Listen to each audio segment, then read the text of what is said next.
막내는 잘 버니까 내 재산 50억은 형님들한테 양보해라. 한정식집 온 가족이 모인 곳에서 어머니 김말자가 숟가락을 내려놓으며 아주 태연하게 그 말을 꺼냈습니다. 어머니, 저희는요? 너희는 잘 벌잖니 밥술은 뜨고 살잖아. 남편 박성우는 아내의 눈을 보지 않았습니다. 젓가락만 만지작거렸어요. 며느리 여진은 잠시 남편을 바라보다가 천천히 자리에서 일어났습니다. 그래요, 어머니. 재산은 양보할게요. 부양 의무도 양보할게요. 2달 동안 낸 VIP 병실비도 이제 양보하겠습니다. 저 오늘부로 호구 며느리 폐업합니다. 그리고 한정식집을 나섰어요. 아무도 붙잡지 않았습니다. 2달 전 이른 봄비가 내리던 저녁이었습니다. 퇴근 시간이 지나도 빗줄기는 가늘게 이어지고 있었고 아파트 단지 입구 젖은 보도블록에서 시어머니 김말자가 발을 헛디뎠어요. 장을 보고 돌아오는 길이었습니다. 무거운 장바구니를 든 채 미끄러진 탓에 몸을 가눌 틈도 없이 그대로 쓰러졌어요. 구급차가 도착했을 때 오른쪽 대퇴부는 이미 골절된 상태였습니다. 여진에게 전화가 온 건 저녁 8시쯤이었어요. 응급실 간호사에게서요. 남편 성우는 팀 회식 자리에 있었습니다. 전화를 2번이나 했지만 받지 않았어요. 여진은 코트를 걸치고 혼자 택시를 잡아 탔습니다. 차 안에서 응급실 위치를 잡고 필요한 서류를 확인하고 시어머니 복용약 목록을 기억해내는 사이 빗속을 달렸어요. 수술 동의서에 서명한 것도 여진이었고 차갑고 딱딱한 복도 의자에 앉아 수술실 불빛이 꺼지기를 기다린 것도 그 여자였습니다. 남편 성훈이 병원에 나타난 건 밤 11시가 가까워서였어요. 회식이 길어졌다고 했습니다. 술 냄새가 복도까지 풍겼어요. 고생했어요, 여보. 어머니는 괜찮으시다지? 그 한마디가 전부였습니다. 요지는 아무 말도 하지 않았어요. 병실 배정날 시어머니는 다인실 문을 열어보고는 바로 고개를 저었습니다. 냄새가 난다고 했어요. 창문이 작아 답답하다고 했습니다. 여진은 아무 말 없이 원무과로 내려가 VIP 병동 입원 서류에 서명했습니다. 월 500만원. 2달이면 1000만원이었어요. 펜을 쥔 손이 잠깐 멈췄지만 이내 사인을 했습니다. 사실 입원 전부터 여진은 매달 시어머니께 용돈을 챙겨드리고 있었습니다. 시어머니가 결혼 초 친정어머니 병원비를 선뜻 보태준 이후로 한 번도 거른 적이 없었어요. 성우는 그 사실을 알면서도 고맙다는 말 한마디 한 적이 없습니다. 당연한 듯 여겼어요. VIP 병실은 넓고 조용했어요. 1인실에 소파가 있었고 창밖으로 병원 정원이 내려다 보였어요. 시어머니는 첫날부터 만족스러운 표정을 지었습니다. 역시 이 정도는 돼야지. 여진은 그 말을 듣고도 웃었어요. 2달 동안 여진은 퇴근 후 병원에 들르는 날이 더 많았습니다. 시어머니가 좋아하는 미역국을 보온병에 담아 들고 갔고 병원 식단이 입에 안 맞는다고 할 때면 근처 식당에서 따로 사다 날랐어요. 물리치료 시간표를 외워두었다가 치료가 끝나는 시각에 맞춰 병실 문을 열었고 간호사가 미처 바꿔주지 못한 침구를 직접 챙겨 교체하기도 했습니다. 첫째 형님 최수정은 주말에 한 번씩 얼굴을 비쳤어요. 과일 한 봉지를 들고 와서 30분쯤 앉아있다 갔습니다. 둘째 형님 박지은은 더 드문드문 나타났어요. 아이들 핑계, 남편 핑계, 일 핑계 번갈아가며 등장했습니다. 병원비 이야기는 누구도 꺼내지 않았어요. 마치 처음부터 그것은 여진의 몫인 것처럼 단 한 번도 묻지 않았고 단 한 번도 고맙다 하지 않았습니다. 여진은 그래도 괜찮다고 생각했어요. 가족이니까, 며느리니까, 그리고 자신은 감당할 수 있었으니까요. 그 마음이 처음으로 흔들린 건 바로 오늘 아침이었습니다. 추석 아침은 맑았습니다. 여진은 새벽 6시에 일어나 명절 음식을 챙겼어요. 시어머니가 좋아하는 잡채, 동그랑땡, 미역국. 병원에서 보내는 명절이 얼마나 쓸쓸할까 싶어서 전날 밤 2시간을 들여 직접 만든 음식들이었습니다.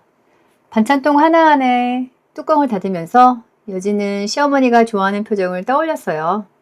그것만으로도 손이 움직였습니다. 성우는 거실 소파에서 늦잠을 자고 있었어요. 오늘 병원 몇 시에 가? 여진이 묻자 성우는 눈도 뜨지 않고 대답했습니다. 형들이랑 맞춰서 가면 되잖아. 서두를 것 없어. 여진은 더 묻지 않았어요. 보온 가방에 음식을 하나씩 담으며 조용히 현관문을 나섰습니다. 병원에는 여진이 가장 먼저 도착했어요. 늘 그랬듯이. 시어머니는 병실 창가 침대에 등을 기댄 채 명절 뉴스를 보고 계셨습니다. 여진이 잡채통을 꺼내자 시어머니 얼굴에 반가운 빛이 스쳤어요. 아이고, 우리 여진이 이걸 다 해왔네. 어머니가 좋아하시는 거 제가 알잖아요. 여진은 병실 테이블을 정리하며 웃었습니다. 뚜껑을 하나씩 열어 음식 냄새가 병실 안에 퍼지자 시어머니는 잠깐 눈을 감았다가 떴어요. 냄새 좋다. 그 짧은 한마디에 여진은 새벽부터 서있던 발이 조금은 가벼워지는 느낌이었습니다. 첫째 형님이 1시간 뒤에 왔어요. 케이크 상자를 들고 화사하게 웃으며 들어왔습니다. 어머니 좀 괜찮으세요?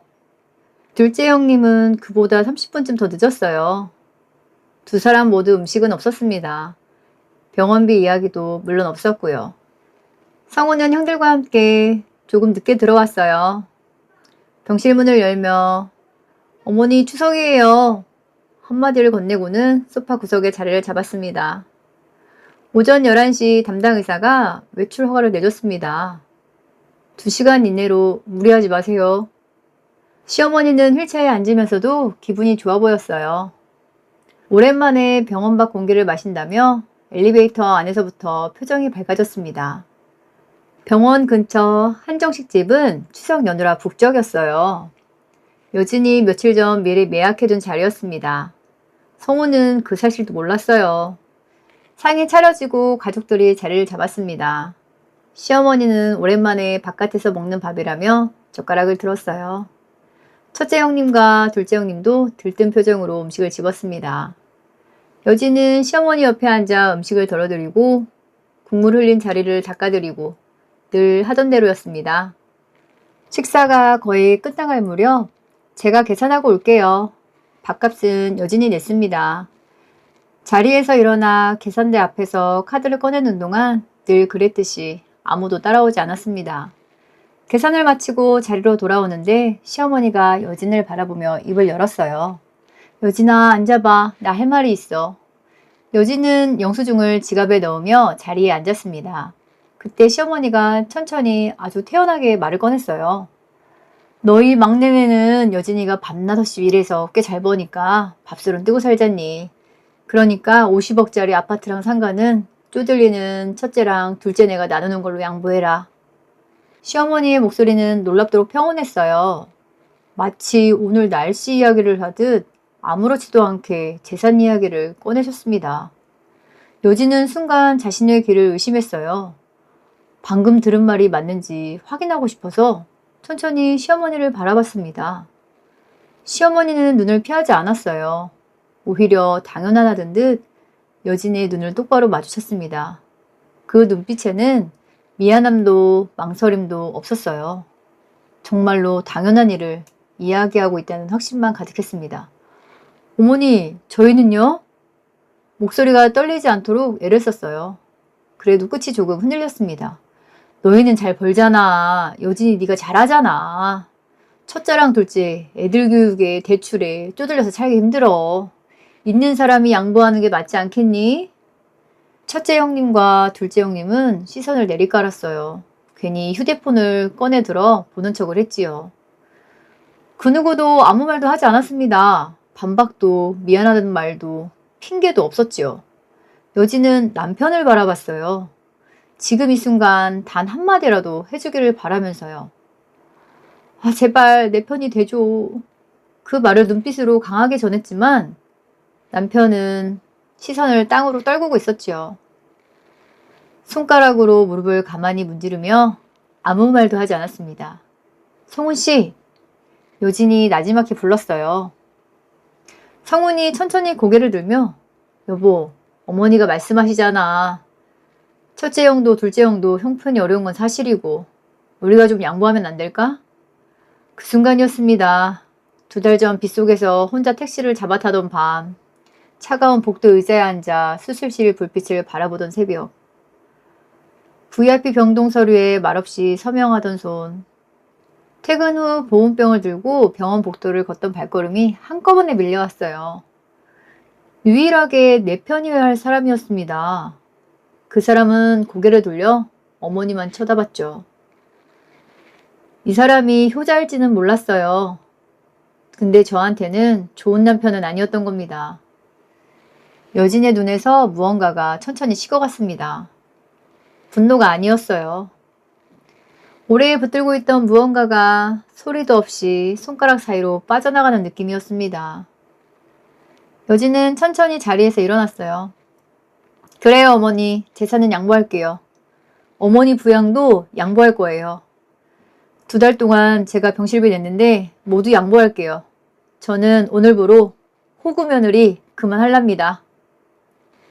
첫째 형님도 둘째 형님도 그 누구도 아무도 입을 열지 못했습니다. 여진은 뒤를 돌아보지 않았습니다. 가족들이 멍하니 바라보는 사이 여진은 뒤도 돌아보지 않고 나와버렸습니다. 걸으면서 오래된 기억 하나가 떠올랐어요. 결혼하던 해 겨울에 친정어머니가 쓰러졌을 때였습니다. 집안 형편이 어려웠고 여진도 막 취직한 터라 병원비가 없어 발을 동동 굴렀어요. 그때 먼저 손 내밀어준 사람이 시어머니였습니다. 아무 말 없이 봉투 하나를 건네시다가 쓰고 나중에 형편되면 줘. 안 줘도 되고 했습니다. 그 말이 여진에게는 평생 잊지 못할 온기였어요. 그 한마디에 여진은 평생 이 가족을 내 가족으로 여기며 살아야겠다 생각했지요. 그랬습니다. 그래서 새벽에 혼자 응급실에 달려갔고 말없이 서류에 서명했고 어머니의 보호자처럼 지냈던 거예요. 고마움이었어요. 가족의 사랑이었습니다. 그런데 오늘 방금 계산하고 나온 식당 앞에서 그 모든 것들이 조용히 끝났습니다. 한정식 집 안에 남은 사람들은 한동안 조용했어요. 여진이 나간 자리에 수저만 덩그러니 놓여 있었지요. 첫째 형님과 둘째 형님은 괜히 찻잔을 만지작거리며 시선을 피했습니다. 성훈아, 가서 데려와. 시어머니의 목소리가 높아졌어요. 성훈은 자리에 일어나 식당 밖으로 나갔어요. 이미 택시 한 대가 멀어지는 뒷모습만 보였지요. 전화를 걸었는데 2번, 3번 연결음만 울리다 끊겼습니다.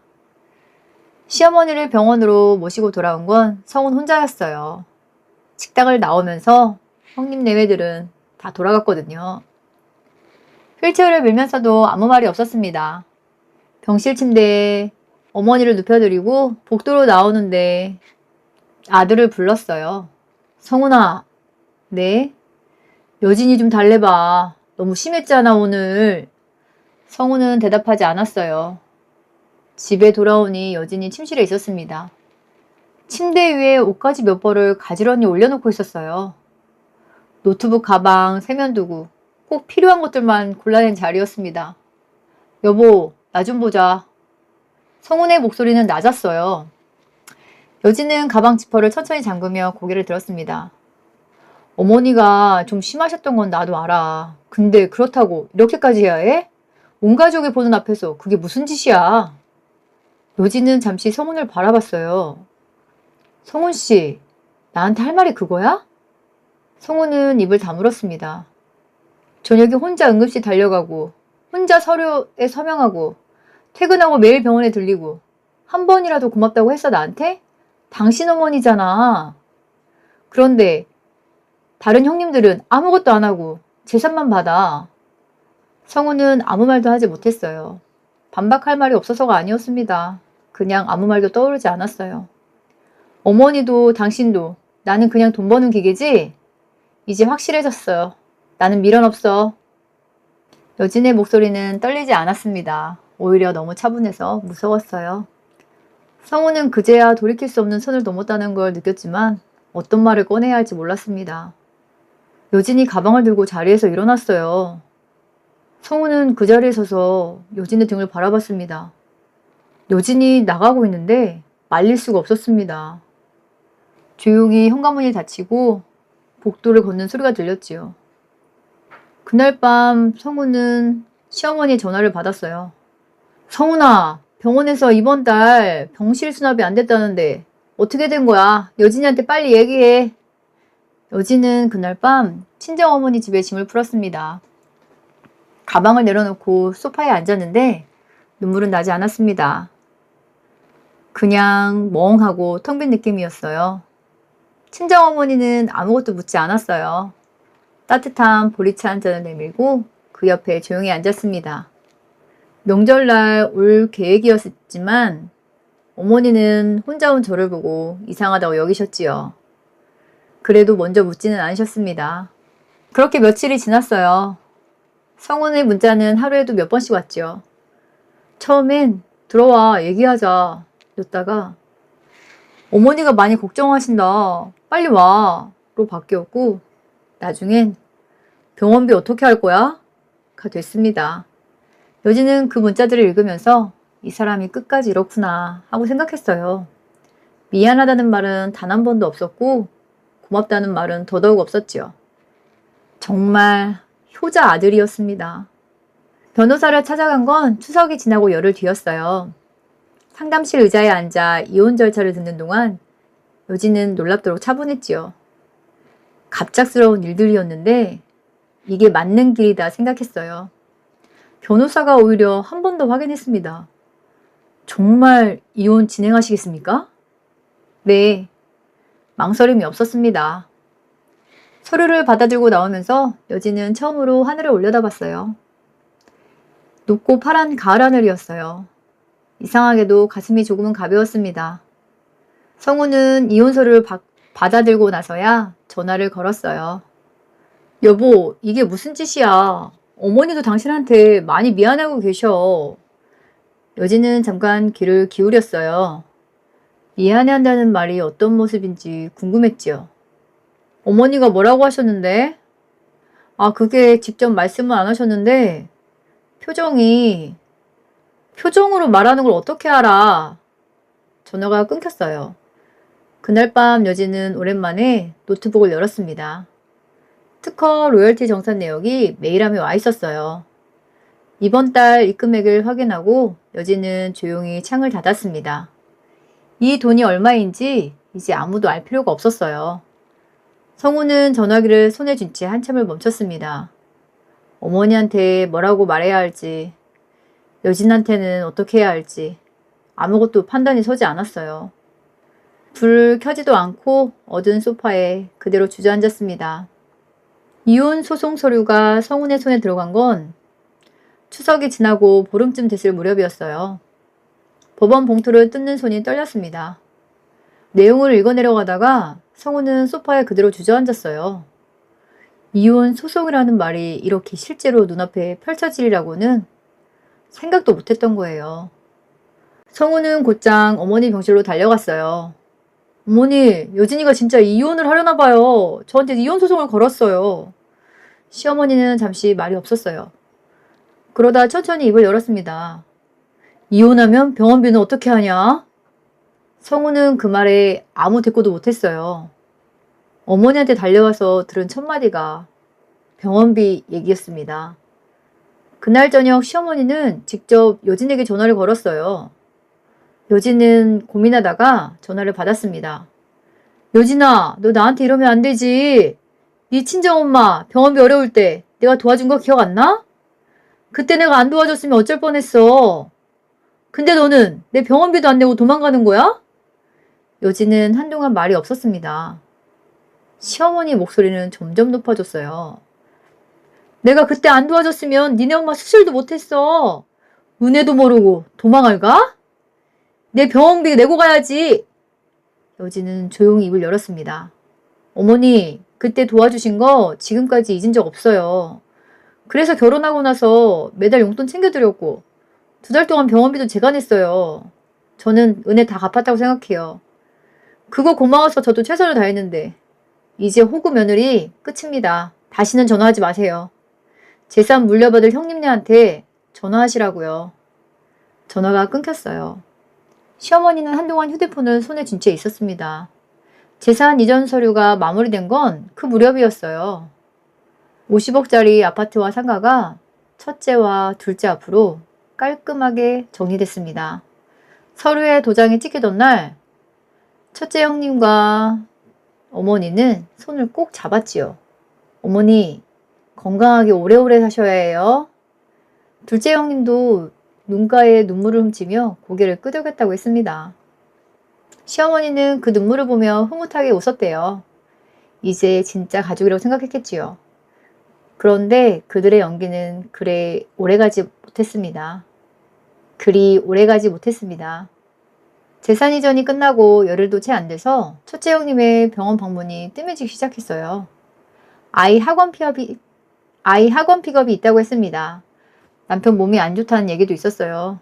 다음 주엔 꼭 온다는 말이 매주 반복됐지만 다음 주는 늘 또 다른 핑계로 채워졌습니다. 둘째 형님은 더 노골적이었어요. 시어머니가 직접 전화를 걸면 어머니, 저 지금 좀 바빠서요. 다음에 제가 전화 걸게요. 라며 목소리부터 달라져 있었습니다. 전화를 받지도 않았죠. 얼마 전까지 손을 잡고 눈물을 흘리던 사람들이 맞나 싶을 정도였어요. 병원비 문제가 터진 건 그달 말이었습니다. 병실 수납고지서가 나왔는데 첫째도 둘째도 서로 상대방이 낼 거라고 했어요. 형이 더 받았잖아. 우리가 더 받은 게 어딨어. 딱 반반이지. 병실 복도에서 두 아들의 목소리가 점점 높아졌습니다. 몇십억씩 받아갔지만 몇백만 원은 못 내놓는 아들이었지요. 시어머니는 침대에 누운 채 그 소리를 다 들었어요.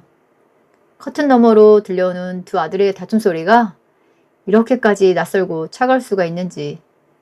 시어머니는 천장만 바라봤습니다. 한 달 전만 해도 손을 잡아주던 며느리들은 병실문 밖에서 각자 휴대폰만 들여다보고 있었어요. 결국 VIP 병실은 정리됐습니다. 일반 병동 6인실로 옮겨졌어요. 커튼 하나로 나뉜 좁은 공간. 처음 입원하던 날 냄새난다며 고개를 저었던 바로 그 다인실이었습니다. 짐을 옮기는 동안 시어머니는 아무 말도 하지 않았습니다. 창밖을 바라보다가 눈을 감았어요. 복도에서는 두 아들의 언성이 여전히 높았지요. 한편 이혼 소송이 진행되면서 성우는 처음으로 여진의 재정 서류를 들여다볼 기회가 생겼어요. 변호사를 통해 재산 명세서가 넘어오던 날 성우는 한동안 그 서류를 손에 쥔 채 움직이지 못했습니다. 재산 명세서에 적힌 숫자를 성우는 3번이나 다시 읽었습니다. 특허 로열티 수익과 금융자산, 부동산 지분, 항목마다 적힌 금액을 하나씩 더해가다가 손에 들고 있던 서류를 천천히 무릎 위에 내려놓았습니다. 수십억이었어요. 밤낮 없이 코딩만 한다고 알았습니다. 야근이 많아서 피곤한 거라고. 고연봉 받는 개발자라고 그게 전부인 줄 알았어요. 그런데 여진은 결혼하고 나서 혼자 개발하고 등록한 물류 자동화 시스템 특허 하나로 매달 상당한 로열티를 조용히 받아오고 있었던 겁니다. 시댁에도 성훈에게도 단 한 번도 말하지 않은 채로예요. 성훈은 소파 등받이에 기대어 천장을 바라봤어요. 지난 2달 동안 있었던 일들을 하나씩 떠올렸지요. 근데 그 모든 걸 감당하면서도 단 한 번도 돈 얘기를 꺼내지 않았던 사람이었어요. 묵묵히 모든 걸 다 감당해내었지요. 성훈은 그제서야 깨달았습니다. 여진이 참아온 건 돈이 없어서가 아니었다는 걸. 그냥 가족이니까, 며느리니까 고마운 마음 하나로 버텨온 거라는 걸, 그리고 자신은 그 마음을 단 한 번도 알아준 적이 없다는 걸 너무 늦게 알아버렸지요. 성우는 손이 떨리는 채로 여진에게 전화를 걸었어요. 받지 않을 거라고 생각했는데 여진이 받았습니다. 여보, 나 서류 봤어. 진짜 몰랐어. 나 정말 몰랐다고. 한 번만 만나줘, 제발. 여진은 잠시 말이 없었어요. 알았어. 한 번만이야. 다음날 약속 장소 카페에 여진이 먼저 나와 있었습니다. 성훈이 맞은편에 앉자 여진은 테이블 위에 서류 한 장을 밀어놓았어요. 이혼 합의서였습니다. 성훈은 서류를 들여다보다가 고개를 들었어요. 잠깐만, 내가 잘못했다고. 진짜로 이럴 거야? 어머니도 잘못하셨고 나도 잘못했어. 근데 이혼까지 해야 해? 우리 다시 시작하면 안 돼? 여진은 대답하지 않았습니다. 제발 한 번만 더 생각해봐. 내가 달라질게. 진짜로. 여진은 창밖을 바라보다가 당신은 정말 효자야. 하지만 나한텐 아니야. 달라지겠다는 말? 2달 전에 들었으면 달랐을 거야. 지금은 너무 늦었어. 적어도 어머니가 재산을 형님들에게만 준다고 했을 때 당신은 한마디 했어야 했어. 당신은 어머니한테 효자일지 몰라도 나에게 좋은 남편은 아니었어. 여진은 자리에서 일어났습니다. 변호사한테 연락해. 그렇게 가려는 여진을 붙잡고 성우는 테이블 위에 놓인 합의서를 바라보다가 한참을 망설인 끝에 사인을 해버렸습니다. 여진은 그걸 가지고 나가버렸지요. 재산 명세서가 떠올랐지만 저렇게 단호한 모습을 처음 본 성우는 그냥 사인하고 말았습니다. 속에서 화가 나기도 했거든요. 이혼이 확정된 건 합의서에 서명하고 3주가 채 되지 않아서였어요. 여진은 법원 서류를 받아들고 친정 어머니 집 식탁에 조용히 앉아 있었습니다. 특별한 감정이 올라오지 않았어요. 그냥 끝났구나. 딱 그것뿐이었습니다. 친정 어머니가 옆에 앉아 손을 잡아줬어요. 고생했다 우리 딸. 이제 앞으로 잘 살면 돼. 여진은 그 말에 처음으로 눈물이 났습니다.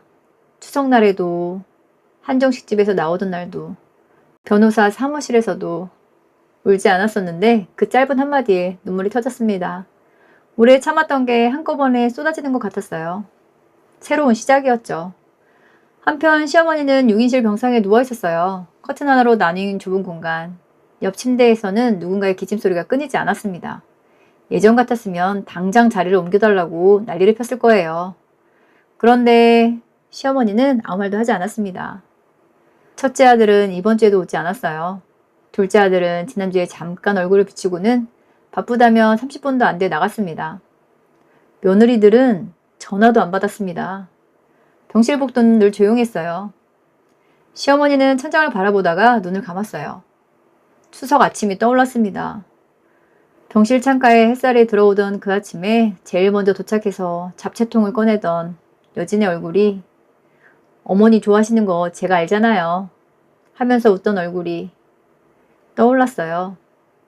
매달 용돈 봉투를 챙겨오고 병실 문을 열면 물리치료가 끝나는 시각에 맞춰 기다리던 며느리였는데 병원 식단이 입에 안 맞는다고 하면 근처 식당에서 따로 먹고 싶다는 걸 사다 나르던 사람이 이젠 없었습니다. 그 사람을 자신이 내쫓았거든요. 능력 있다는 이유로, 잘 번다는 이유로, 감당할 수 있다는 이유로 모든 걸 양보하라고 말한 제 탓이었죠. 막내 며느리가 능력이 있어서 괜찮을 거라고 생각했었는데 생각이 짧았다는 걸 이제야 알았습니다. 그 마음을 몰라줬다는 걸 이 6인실 병실에 누워있으며 아무도 찾아오지 않는 것을 보고 알았네요. 시어머니는 눈을 뜨지 않은 채로 입술을 꾹 다물었어요. 후회라는 말로는 부족한 무언가가 가슴 한가운데 천천히 놀러왔습니다. 하지만 이제 와서 할 수 있는 게 아무것도 없었어요. 전화를 걸어도 받지 않을 거라는 거 시어머니는 알고 있었습니다. 70년을 넘게 살면서도 나이를 헛먹었구나 싶었지요. 재산은 죽을 때 나눠주는 게 맞다고 다들 그랬는데 못 사는 애들 눈에 밟혀 막내 며느리 고생하는 건 눈에도 안 들어오고 능력 있다고만 생각했네요. 괜히 효도하는 며느리 예추춘 꼴이 되어버렸지요. 복도에서 카트 바퀴 소리가 지나갔어요. 옆 침대에서는 또 기침 소리가 들렸습니다. 시어머니는 그냥 눈을 감은 채로 있었어요. 후회에도 이미 늦었습니다. 여진은 이혼 후 회사 근처 작은 오피스텔로 이사했어요. 짐이 많지 않았죠. 노트북 가방 하나, 옷가지 몇 벌, 친정 어머니가 쌓아준 반찬 몇 개. 새집 창문으로 들어온 햇살이 생각보다 따뜻했습니다. 여진은 오랜만에 노트북을 열고 새 프로젝트 파일을 만들었어요. 빈 화면 위에 커서가 깜빡였지요. 뭔가 잃은 것 같기도 했고 뭔가를 되찾은 것 같기도 했어요. 그게 무엇인지 아직 정확히 알 수 없었지만 여진은 괜찮았습니다. 처음으로 진짜로 괜찮았어요. 오늘 이야기는 어떠셨나요? 여진은 고마운 마음에 시어머니를 정말 잘 모셨습니다. 그런데 그걸 당연하게 받아들인 시어머니와 남편은 며느리의 마음을 알아채기에, 아내의 마음을 알아주기에 너무 부족했었던 것 같아요. 자기에게 잘했던 사람이 떠나가고 나서 뒤늦게 후회해도 소용은 없는 것 같습니다. 지금 주변을 한번 둘러보세요. 나에게 잘해주는 사람이 누군가. 그걸 당연시 여기기보다 따뜻한 마음을 전하는 하루 되었으면 좋겠습니다. 오늘도 긴 이야기 들어주셔서 감사드리고 오늘도 행복하세요.